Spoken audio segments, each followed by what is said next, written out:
Hello, and welcome to Digital Artcast, hosted by Gordon Neill. This podcast is proudly sponsored by Procreate, the most advanced painting app ever designed for a mobile device. We'll be discussing the app a little more later in the episode, as well as giving away a free copy. But for now, let's get started.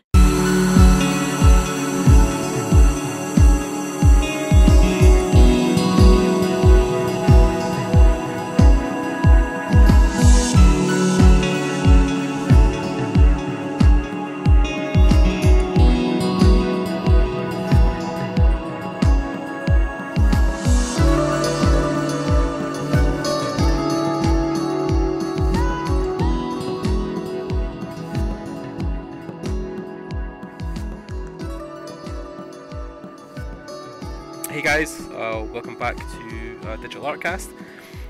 Back with another interview, and this time taking a slight more direction, maybe more focused on community than art in particular. But I'm joined by Spiridon.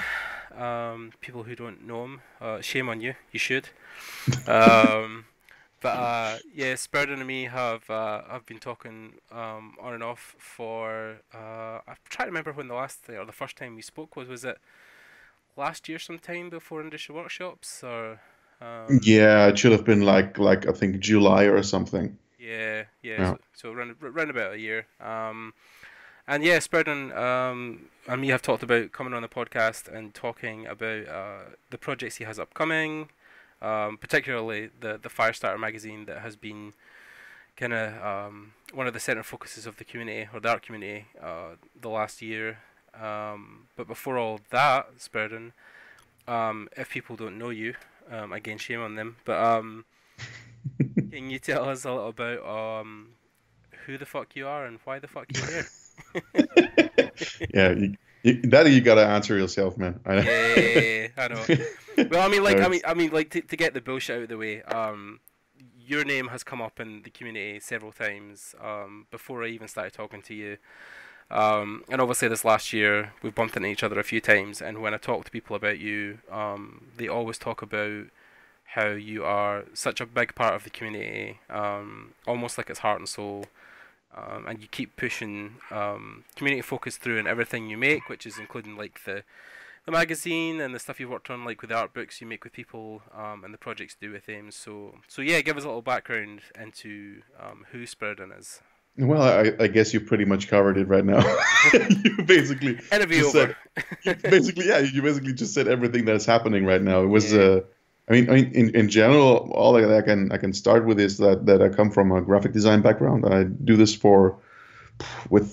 I include the freelancing, I do this for 11 years. I was employed for 8 years at a publisher here locally and worked on tourism stuff, which basically means like books for hiking and in-flight magazines for To Fly and Thomas Cook, all that stuff. Cool. Was pretty generic, nothing really artsy-fartsy and nothing really special. Mhm. But that pretty much changed when I started considering seriously working as an illustrator myself, like including this into my routine and my offers that I do as a freelancer. Mhm. Started freelancing pretty much like 4 years ago. I think it was October 2013. Yeah, and my son was already born, and I hardly ever saw him, so I quit so I can spend more time with him. Mhm. Was the best decision ever, because it was really big. Most people were like, yeah, dude, you got a kid, you gotta have a safe job and everything. Mhm. But I had so many offers at that time from other companies who were like, yeah, let's work. You could work with us, Mhm. and it was a really good decision because the money was better, and I could work the way it made sense for me as a father, because I could work like late when my son was in bed. All these things were really important. I could see him growing up. Yeah. Well, then when the freelancing started, I tried to keep on illustrating and integrating this into my offer, but it never really worked out. It's not even the fact that I wasn't that good. Mhm. I just didn't get better. Yeah. So at this point, I was just I decided to not pursue it anymore, and it's pretty much happened the same time when I met Evan, when I decided to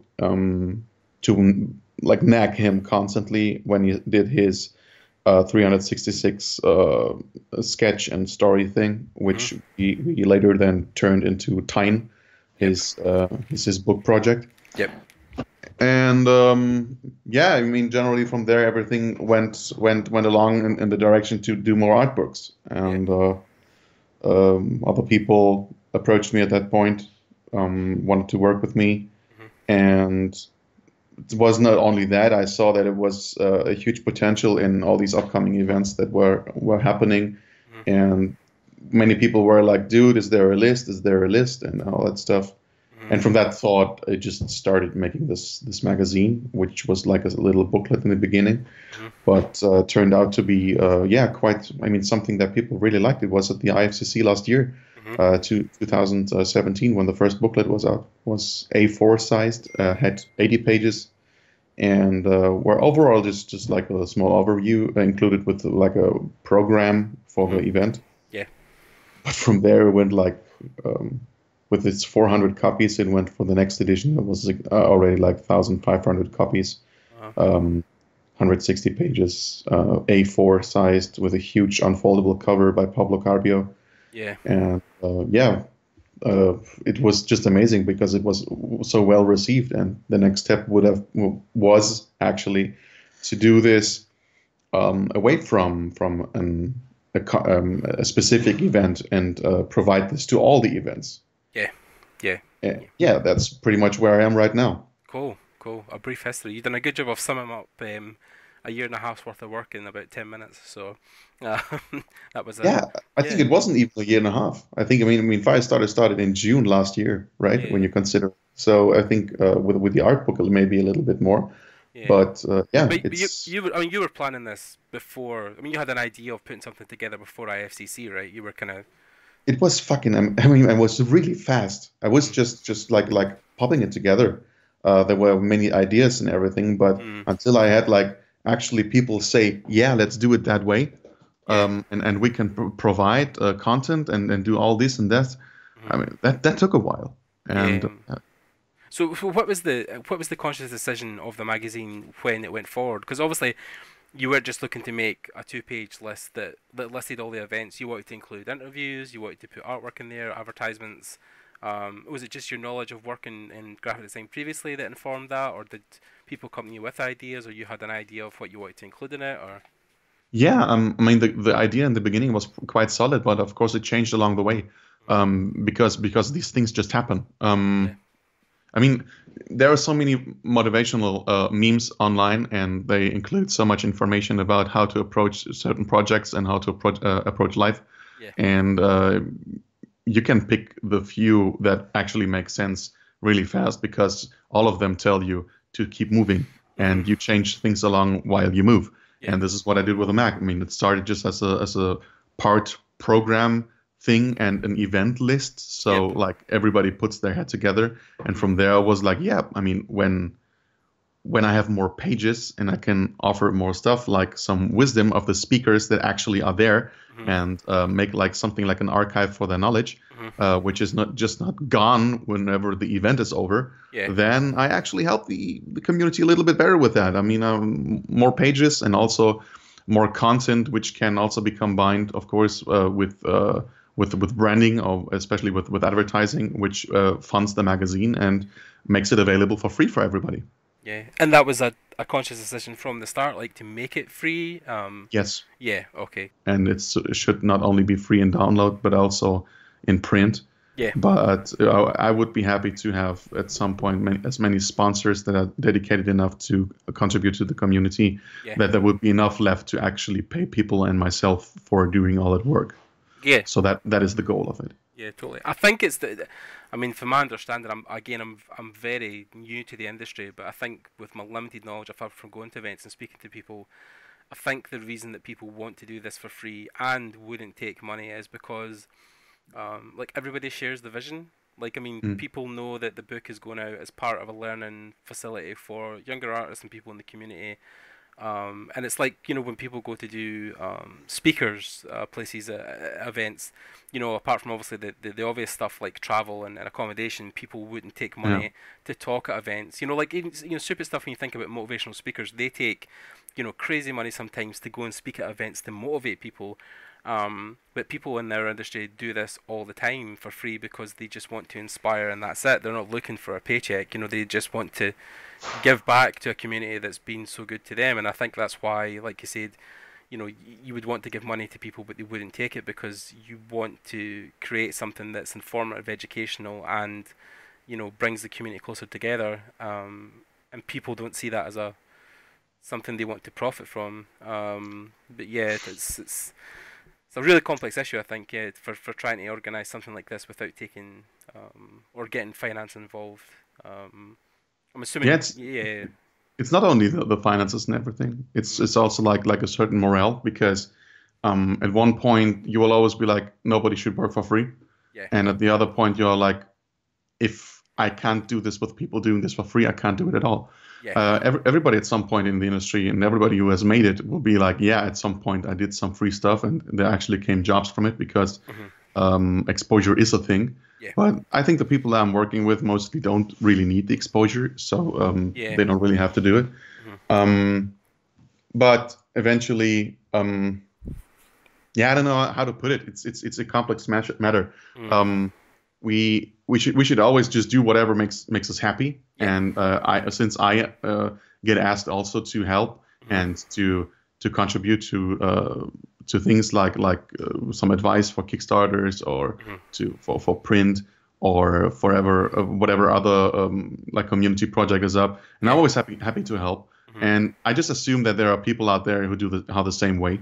yeah, It's just like it's tricky to find the right ones and not to, you know, like piss off certain people. yeah, Who would be like, of course, I work with a budget, and I'm like, yeah, I'm pretty sure you do, and I really appreciate that you tell me, yeah, and it's okay. But I and some others actually don't. Yeah, yeah, yeah, it's okay to do both. It's not just like, are you ruining the industry and you can't do this? And it's like, no, it's okay. Yeah, yeah, you do it that way, I do it that way, and yeah. I think there's enough space for both of us.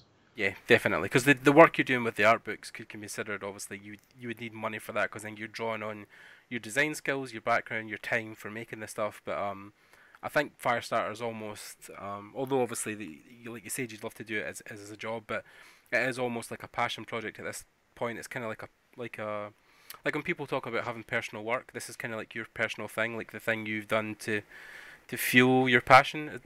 Does that kind of sound right? Or, you know, I don't know if that's a good description of it or not, but yeah, it's just like Yeah. your passion project, would you say?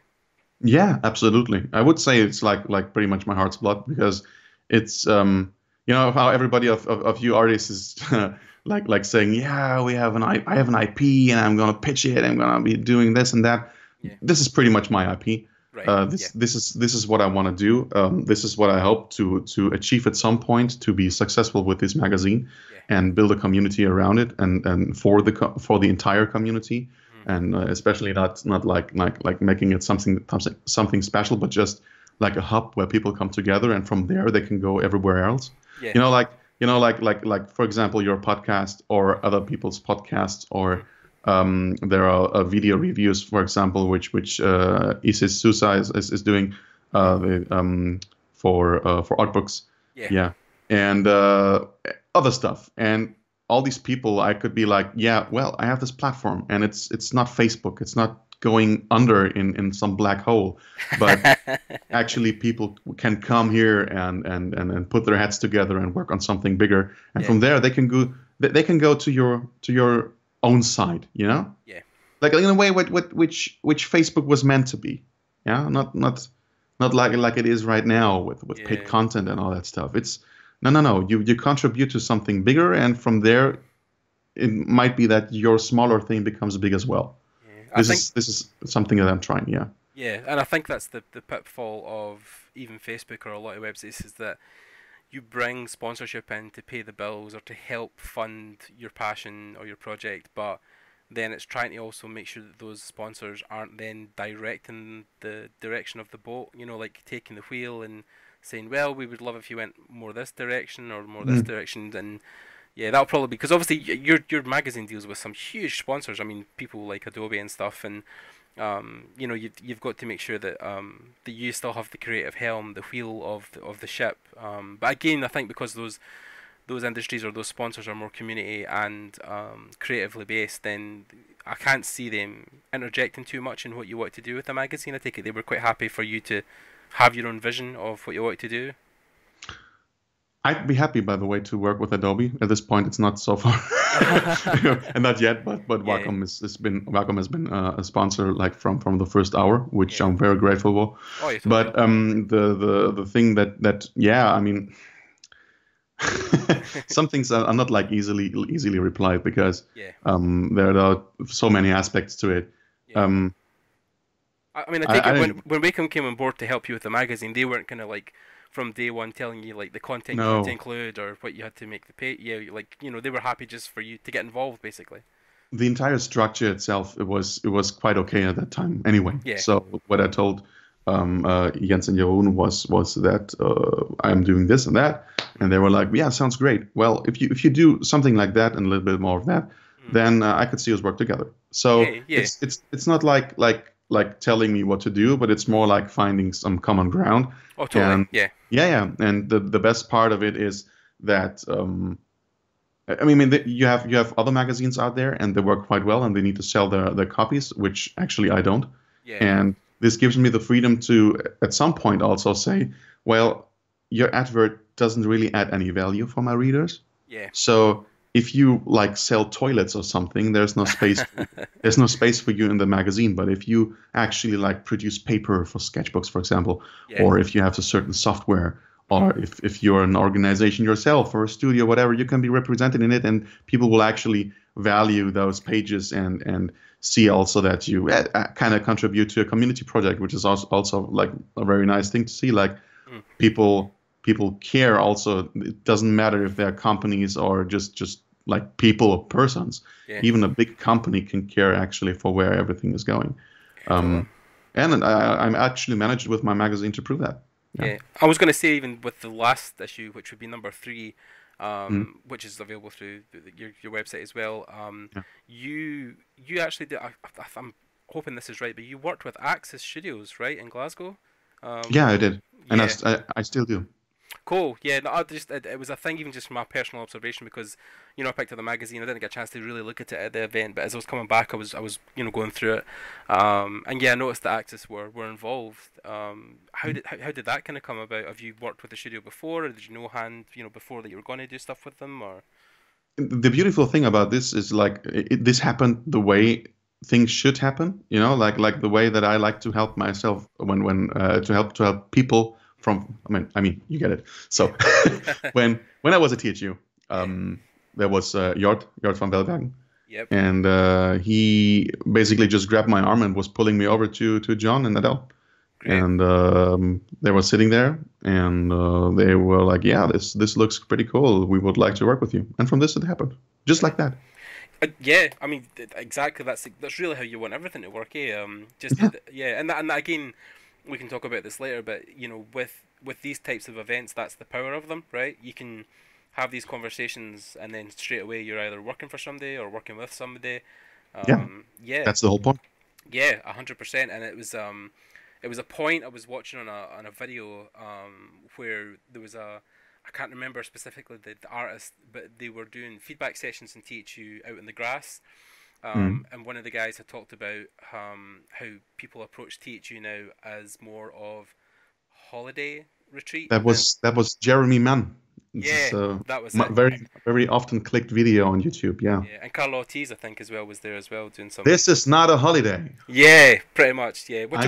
Which surprised me, because I was like, I mean, you could pay to go anywhere just to sit in the sun, but you know, with those lists of speakers and the events and the facilities they have, you know, on hand, it would be weird if people were just spending days at the beach. But and this will be my first year going to THU, so I'm definitely going with the mentality that I'm going there to almost work, like treating it like a work holiday. Like I'm going there to inform myself and push myself further as an artist, not to catch rays in Malta. So yeah, definitely 100%. And I think that's anybody who approached any of these events like that. I think it's more.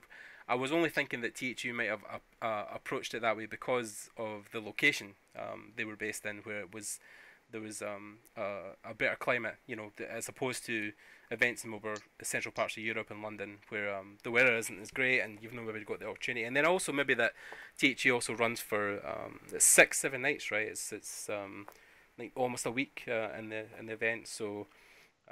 Yeah, I mean it's totally fine to take a break in between, but yeah, it was weird to see that people had been turning up to the event to just sit there, and just catch up with people, which I can kind of understand, because I talked to somebody last year at industry workshops, and they were saying that sometimes they go to these events where they aren't really going to as many talks. It's more just an opportunity to meet people you haven't seen for the year, or catch up with people that you talk online with at Facebook, but then you meet them in real person, and then you get to have that conversation.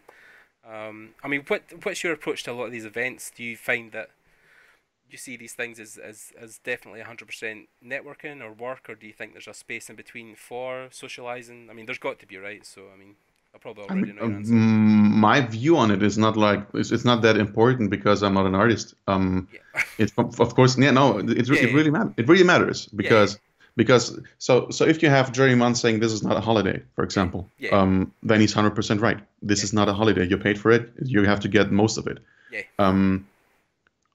Then again, you have something like the evenings where you can network with people. So the balance is there, which most of the events have, as far as I know. So what I believe would be my approach to that situation is that everybody can do what they want. But what they shouldn't forget is that it's not about this as a holiday, but generally the whole community and the whole industry, it's a competition. Never forget that. The guy next to you will be the one who goes to Carla Ortiz and ask her certain things and have his epiphany and maybe be the next big star in the industry. These things are happening all the time, and especially at these events. And if you choose to be the one who sits there and eats his burger all day and misses all the talks and doesn't take anything away from it, and at the end says, meh, was okay, saw some people, made some friends, or even if you're like, I was partying all the time and so much fun and it was so great and blah blah, then okay, do that. Maybe you will do it even next year, and people will know you for exactly that.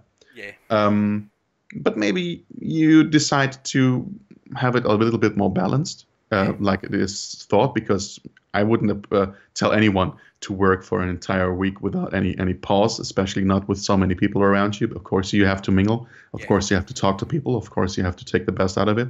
So this is basically how I do it. I try to network as much as possible. And when I'm fed up with it, or if I see no option anymore, I sit together with friends and I enjoy my time. No, totally. I can 100% understand that. Yeah, it makes sense. So with the idea with these events in the book now, I mean, are you trying? I mean, you've got the book now to several events over the last year. I take it the initial goal has been so many events, but now looking forward, you're going to try and get this to. I mean, the end goal would be just to get it to every event in the world, right? I mean, you'd want to try and cover everything that's in the front page. You'd want to try and get your book to those events, right? Yeah, it's quite hard that, because I mean I was getting into the situation kind of blue-eyed, because I would say like really naive, because the shipping to other continents is fucking expensive, like so expensive.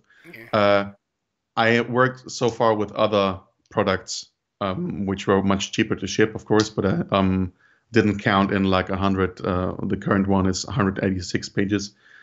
So it's like almost a kilo per magazine. Wow. It's fucking big, and and the folded cover doesn't help.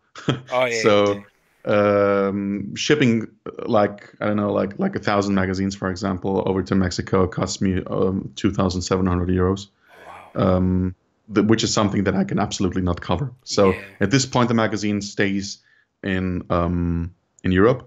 But since more and more events abroad are interested in working with me, for example, the latest edition will be CTN in Burmek. Oh wow! And Congrats. yeah, and they were very interested in having the magazine there. Yeah. So I'm trying to find ways to, of course, increase the overall money I can get with a magazine, Yep. and let also the people in the States enjoy it at their events.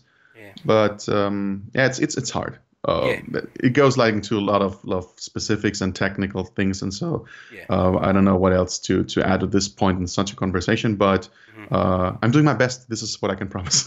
Yeah, definitely. I mean, like it's almost like the I mean, I wouldn't want to compare you to any other magazine because your stuff is very unique for the content you provide. But I'd imagine it'd be similar to like the really early days of Imagine Effects starting. You know, like having their first couple of issues, like trying to get the magazine out there and who to include and where it should I be don't shipped to. know. Yeah, no, of I course. really don't know. Yeah, nobody would know because obviously nobody was there for that. But it seems like it's almost the birth of something new where as the beginning days, but it's not something that's not been done before. Like people have begun and started magazines and built them into from Yeah. two people to a whole team to Yeah, so I'm still trying to build it up. So it's like I said, it's like in a constant change, and I still you could basically see it as an experiment where I still try to deliver whatever I promised. yeah So I try to give the sponsors what they want, but along the way I try to find out what is good. This is, for example, why I started wants to actually behave towards people who work for free. yeah. And Uh, I mean, I would say, I mean, this is my personal opinion, obviously, but when Evan put his art book out, the time and yeah, effort you put into that book, and obviously the stuff he put into the book, sketch wise, you're obviously charging for Evan's book, which makes perfect sense, obviously, because you want to buy his yeah. work, you want to support the artist. Mm. I would see you making the Firestarter stuff as almost exactly the same thing. I mean, I totally understand that people are offering stuff to you for free, interviews or whatever else. But you are taking the time to oversee it, to edit it, to put it together, and then work with publishers, work with the guys in the background, the sponsors, and then get it shipped out to events, attend the events. In my personal opinion, I think people should be paying for it. I definitely think it because I mean, you're talking. You said you're nearly 200 pages for the latest issue. It's almost like an art book in itself. You know what I mean? So, and you're giving exposure to people through the magazine. I mean, I definitely think people should be paying for the magazine. I mean, and that's again just my opinion, but Mm. yeah, I think and that's why I want to get you in the podcast, because you were doing such awesome work, and we just even talked at the last event in Paris about how you said, oh well, man, I'm not really an artist and stuff, but you are a big part of the community. I mean, fuck off what you're going to say. I'm telling you now. People were telling me you are definitely a very large part of this community. Okay, well, I never really said that I'm not. It's like I'm not in the same position as most in the community, I would say, but Yeah, I definitely feel myself as a part of the community because I mean I started out as an artist, and how yeah, many of the people, for example, who do the events are no real artists, like in terms of producing something or working with something yeah, as some company. How yeah. many of the publishers, for example, who do the art books or any other part of the community, people are considered as part of the community, really have to be artists to make that. I mean, all you have to do is love art, Yeah, and this is something that I absolutely do. yeah, So this is the reason why I could do art books, was combining what I'm passionate about with what I can do, what I can actually do to contribute something. yeah, Uh, yeah, definitely. I mean, yeah. I mean, I would even say your graphic design skills. I mean, there was a whole conversation, and I know you've talked about this before, but we even had this conversation back in school where people would say, if you're a designer, you're not an artist, and that's a bigger conversation than you and I can get into on this podcast. But Please don't oh do it. god, yeah, yeah. Because I even saw you like sitting across from Christian like that night Yeah. talking about, oh, you're a concept designer, you're not an artist, and Christian was just like shaking his head like fucking hell, Spiridon. But yeah, like I totally get what you're talking about because when I initially got into concept art, I watched a talk with Matt Rhodes, who talked about like he sees concept like a good piece of concept art as problem solving. And yeah, it's more like people see it as like the fancy pictures in the art books, but it's a methodical process where you're feeling out design aspects of things. So you're designing sets, you're designing rooms, you're designing weapons, you're designing characters, So yeah, it definitely is more design orientated, but I think there is also an artistic integrity that comes with the design aspect, and I think the marrying of both is what makes you a good concept artist. Do you?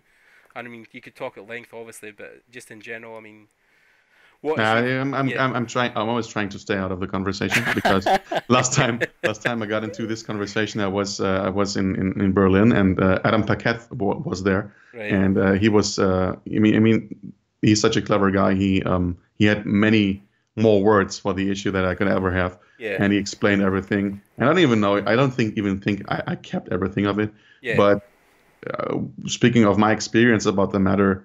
I will absolutely agree. For example, with Kenny Carvalho, that all you guys, you aren't concept artists, you're concept designers because you solve problems, and being creative isn't automatically being an artist.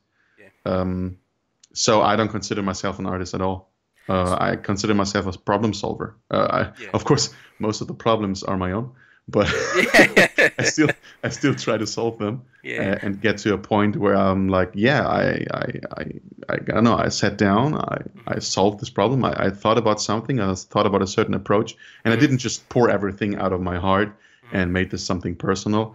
What makes the magazine personal is the amount of work I put in without like getting the big paycheck for it, which I actually would get if I would do this for a client. This makes it a personal thing for me. But it's not art. Yeah, no, I mean, I totally understand what you're saying. I think you're very right in what you're approaching, and I wonder if that's why people like Scott Robertson have been probably so successful or so prominent in the industry, because like his training is through industrial design.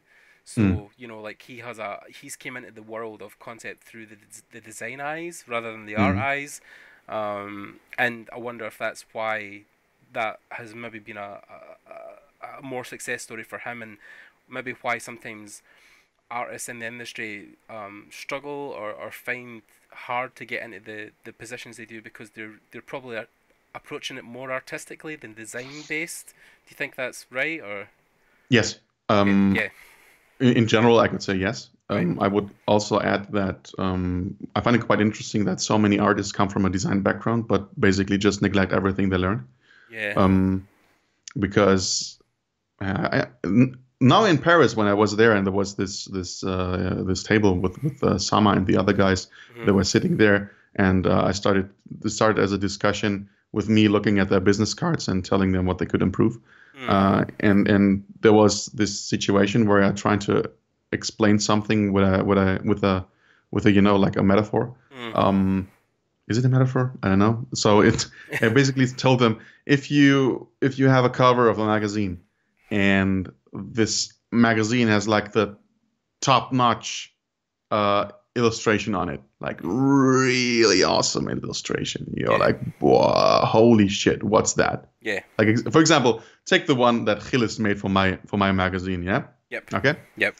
And then you're like, I'm gonna add the title and everything, and I'm doing this in Comic Sans. Oh yeah. Okay. Yeah. I fucking ruined it. With a fucked up graphic design. Now you don't. I don't know. You like take a drawing that my son would do, or some guy who did it with the left hand. They just use the example of the left-handed drawings, which basically are flooding like the art world at this point. I don't say they don't have their space in there, but it's just not my taste.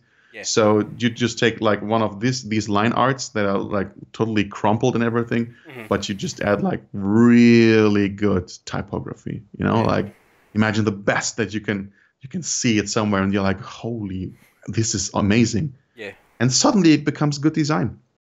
Now at Digital Artcast, we'd like to take a moment to thank our sponsor Procreate. Procreate is an Apple Design, award-winning digital painting and illustration solution designed exclusively for iOS. Procreate allows you to create professional-grade artworks wherever you are, with an advanced dual-texture brush engine, a robust layering system, and groundbreaking canvas resolution, all for only £9.99. You can find Procreate 4, the new release, through the App Store on your iPad, or learn more at www.procreate.art. Remember to leave a comment on YouTube or leave us a review on iTunes to be in with a chance of winning a copy of Procreate 4 for free. That's right, free. Thanks again to the Procreate team for sponsoring our podcast. Now, back to the episode. When it comes to stuff like Tegan and stuff, I mean, because that was like, was Tegan your first proper art book you walked in with Evan? Was that the first thing you kind of like put together? Yeah. Right. Yeah. I would say that was the first proper art book that I did. I mean, I did some sketchbook stuff before, and also did some things that people sold at cons. Yeah. But from I mean, of course, Evan is a really well-known artist and designer, and he's doing some amazing work. Yeah. So if I would be like considering this from the weight that it had on my own career, for example, not only on his own, then this project was, I can consider it like my real first art book. Yeah. Yeah. So what were the design aspects going? Because this is more your day job. So what was the design aspects going into Evan's book? Was there something you wanted to convey with his work, or were you trying to get the graphic design out the way so that it was more prominent with illustration, or how did you find the balance? It was. I was trying to do it a bit like a profiler, and this is something that many other designers do a little bit different. But I'm always trying to be like, what would Evan do if he had like what I know? If he knew what I know, what would he do? Right. Okay. Yeah. So I'm always trying to align the work that people do in their art with what design they can have. There is something where you can be like, oh, I'm going to do this totally clean and totally graphic, and I'm using organic forms and shapes and stuff, and I'm going to add them, and I'm going to make this fancy, and I'm going to use pastel colors and whatever. Or you can be like, shit, this is just a sketchbook, Yep. Make it look good, but keep it clean. Yeah.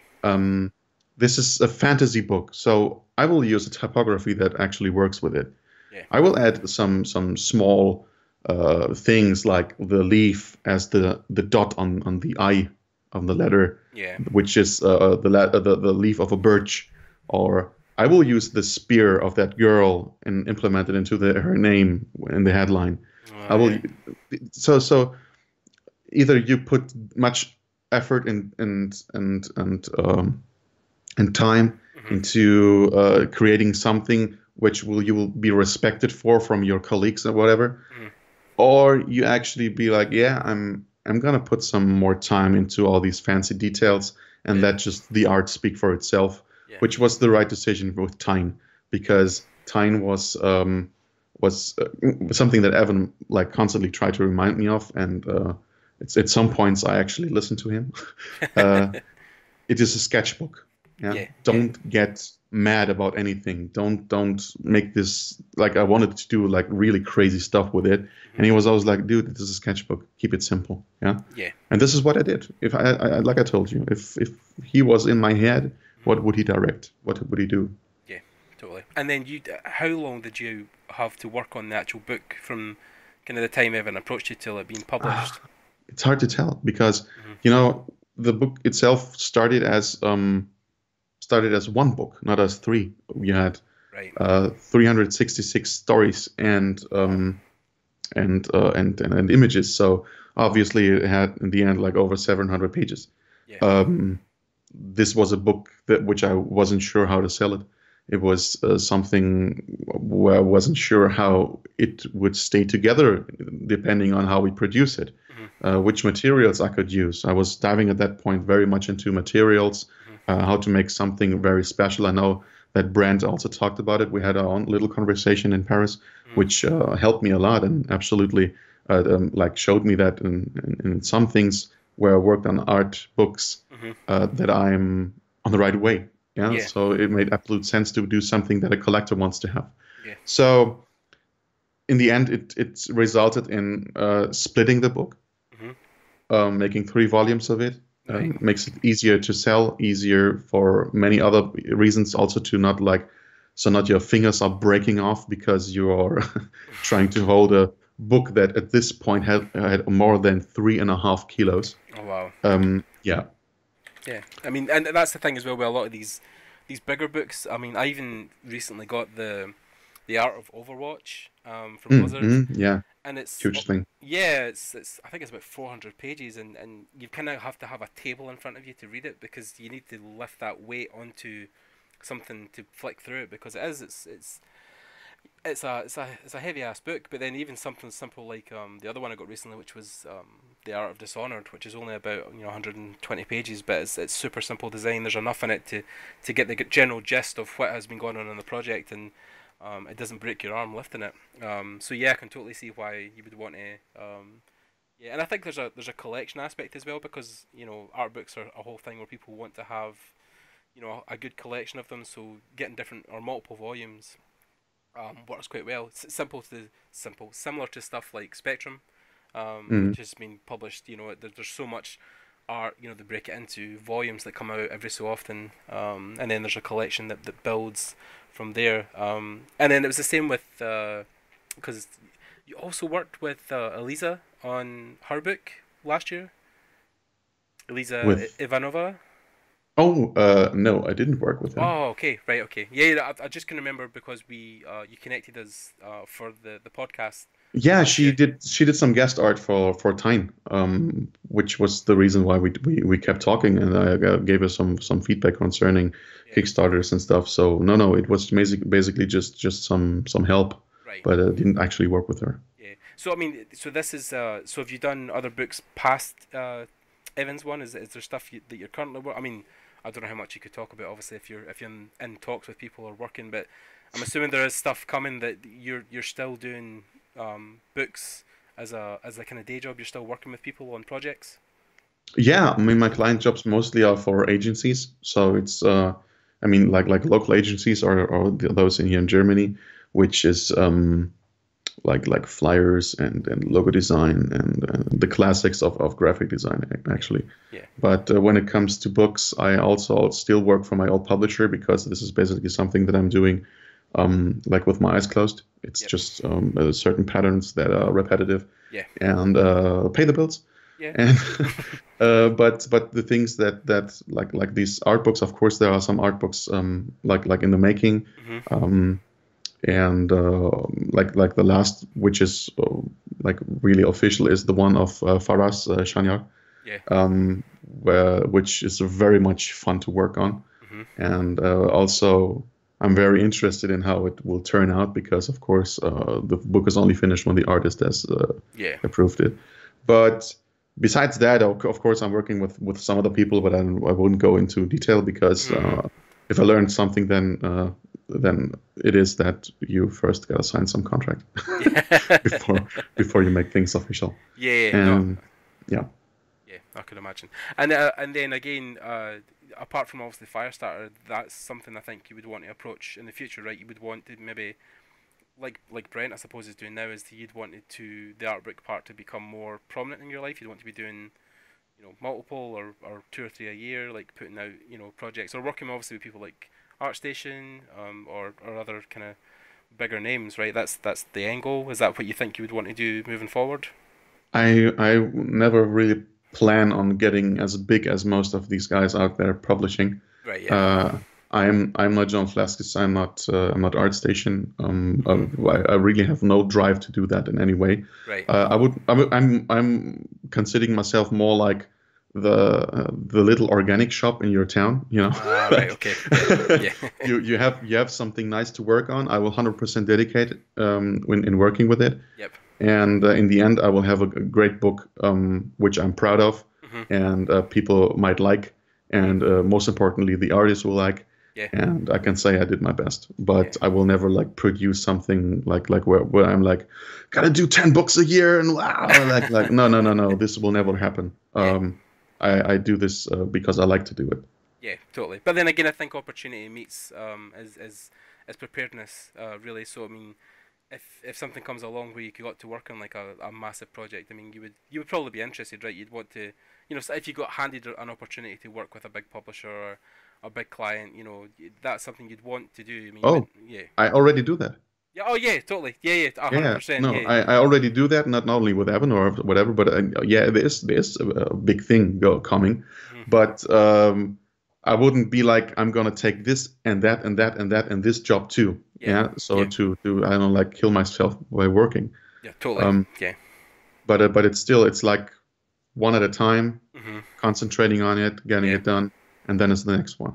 Yeah, I mean, well, yeah, you don't want to overload yourself with 3 or 4 books, because again, you're only one person, right? So, you only have so much time between family, between work, between the community stuff you're doing as well. So yeah. But then again, I think you're doing a lot for the time you have. I mean, because you're obviously trying to attend as many events as you can. You're obviously still working on the Firestarter stuff, and yeah, I mean, you're probably doing more than the average graphic designer I know who would work in a studio 9 to 5, then come home and switch off.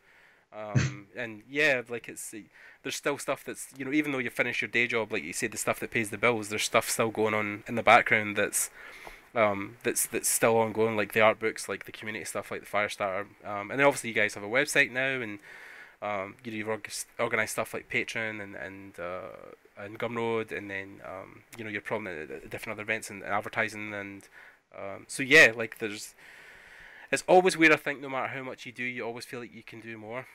I mean, it's the same with me, right? It's doing things like going to events and then running the podcast and still try to study and focus on a job and work for Iridescence. So, but I still don't feel like I'm doing enough. I still feel like there's so many more things I could be doing. And I take it, is that just something you think that stays with you always in this industry, or is it part of just being an artist, or? I don't think that it's a part of being an artist. I don't even think it's a part of being in the industry. It's just a part of being like a human, because I've seen this with other industries too. Yeah, right. I mean, being a workaholic, which is basically what you just described, will in the end just ruin you. Everybody chooses his poison, If you decide to just poison yourself and the whole day with work, it's very easy to do that, because we as people work that way.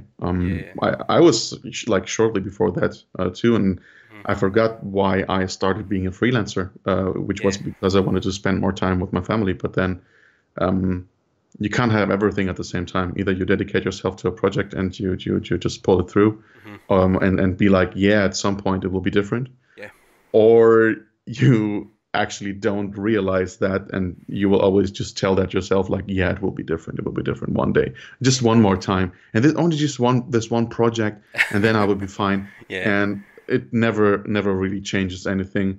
In the end, you will always end up being the guy who works very late and never sees his kid. So this is a human problem, and this is not an artist problem. And I hope that many people who I already talked about this before, like many people who I know, will at some point see that it's quite easy to get out of it. For some it's harder. I mean, I'm not judging or whatever, but for some people it's harder. But it took me also some time to realize that sitting in front of the PlayStation and playing the next Assassin's Creed doesn't have to get you any bad feelings in your gut, because you're thinking, I could be working right now and I could actually do something for my life. No, it's if you think like that, then you're working for the wrong reasons. Yeah, totally. I mean, like, you say this, and it's literally just like, as soon as, because Raphael Lacoste done the talk at IAMAG about the art direction for Assassin's Creed Origins. Yeah, I saw that. Yeah, and literally, as I know you were sat like 2 seats away from me, weren't you? Right? Oh, yeah, right. Yeah, it's true. But yeah, so as soon as I got home, I had a bit of spare cash and I invested in the game, and I've been putting some hours into it the last couple of days, and it is that thing when you pick up the controller, your mind is like, you could be working right now, you could be doing stuff, you could be drawing. So I mean, it's a nightmare, right? I mean, it's one of these things where you want to do well in the industry, you want to learn, you want to progress, but life is always kind of clinging at you, like, socially with friends or with family. You want to spend that time, but it's hard, man. It's really difficult to try and balance everything, and I think that's why mental health is such a prominent thing in every industry just now, especially art.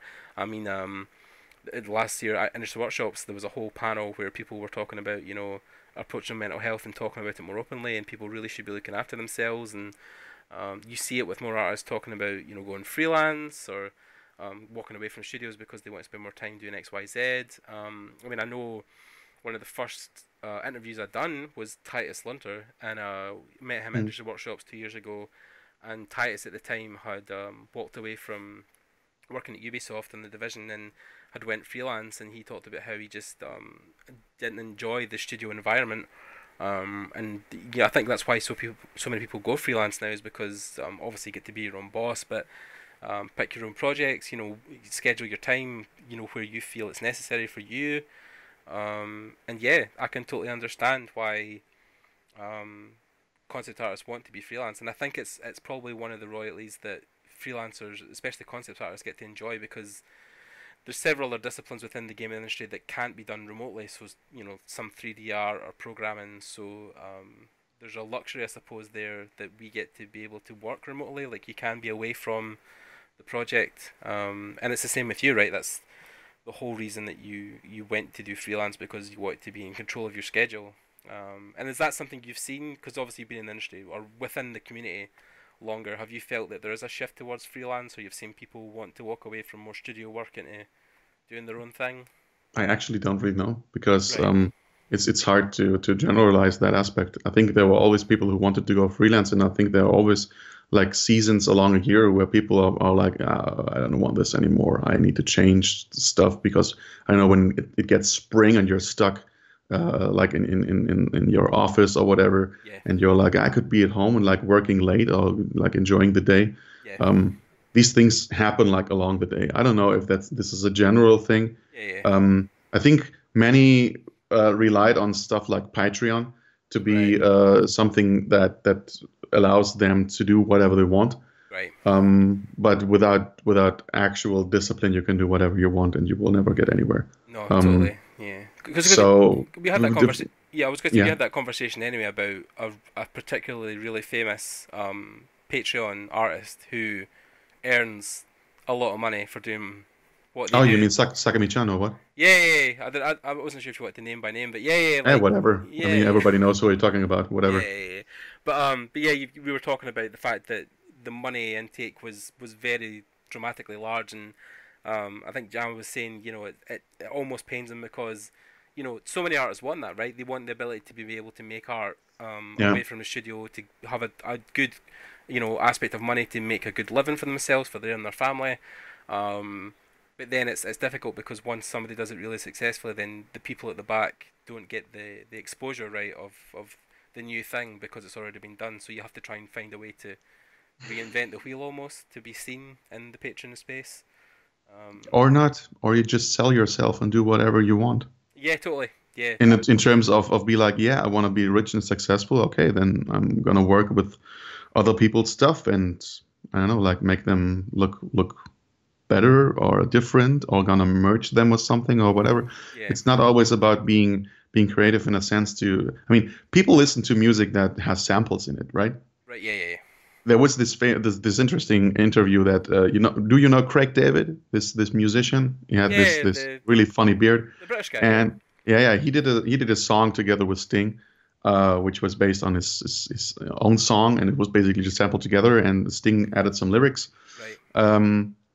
I think they called it The Rise and Fall or something. I'm not even sure. Okay. So they had this interview, and Craig David was getting all sorts of questions and stuff, and then at some point the interviewer looked at Sting, and I think he asked him something like, "Yeah, but it's your song, right?" And he's, "Yeah, let the young people like just steal my stuff and do something." And he was laughing, but you could see that something was going on with him, right? And then Craig David said something, which is basically it's quite clever. He said like sampling is a new kind of creativity, and it's an aspect that has been grasped by many philosophers too, because every philosopher had someone who had the same thought at some point before him.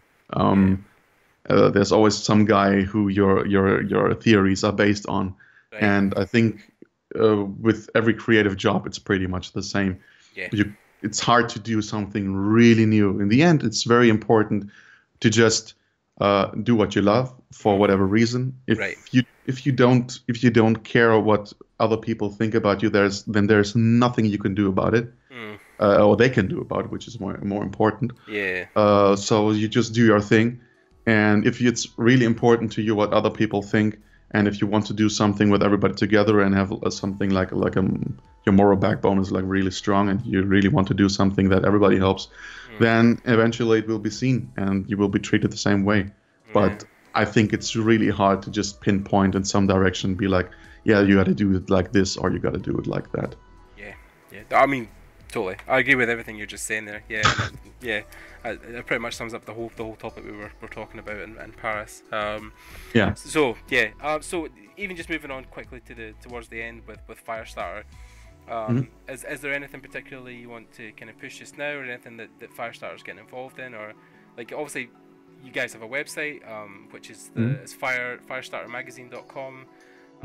And you can get the magazine there, right? You can download it for free on that. Yeah. Yes, right. Okay. Yeah. And then, how else would people find the magazine? Where else are you connected, social network wise? Well, it's. I mean, all the information is on the website. If you want to get something in some way involved, if you are perhaps someone who has ideas, who wants to put them out there, if you want to write something very interesting for the community, which is like not a tutorial, because Firestarter doesn't do tutorials. If you want to communicate something with the people around you, then you're very free to contact me. And what Firestarter has been up to lately is increasing the engagement with the events in terms of getting like codes for discounts and getting free tickets to give away to people. And there's a lot in the making. I mean, I could just go down the list now and tell you everything, but in the end I will spam all of you in on social media anyways. So who cares, right? I mean, 100%. It's gonna happen anyway. Yeah, and I'll put all the links in the description below the video. You guys, if you're listening on iTunes as well, you'll find that in the podcast description. I'll put the links for the magazine and then the social media aspects of it. And I could we'll talk to Spiridon after this about maybe even a direct email for him if you want to get in contact about articles or artwork, or because you're always looking for talent, right? If there's an artist listening to this who want to do like a portrait for you or a piece, or want to get involved, you'd be happy just to be kind of communicated directly. Would you be okay with that, or? Yeah, of course. That's the whole point of the whole thing, right? Yeah, totally. Okay, that's fine then. Yeah, cool, man, cool.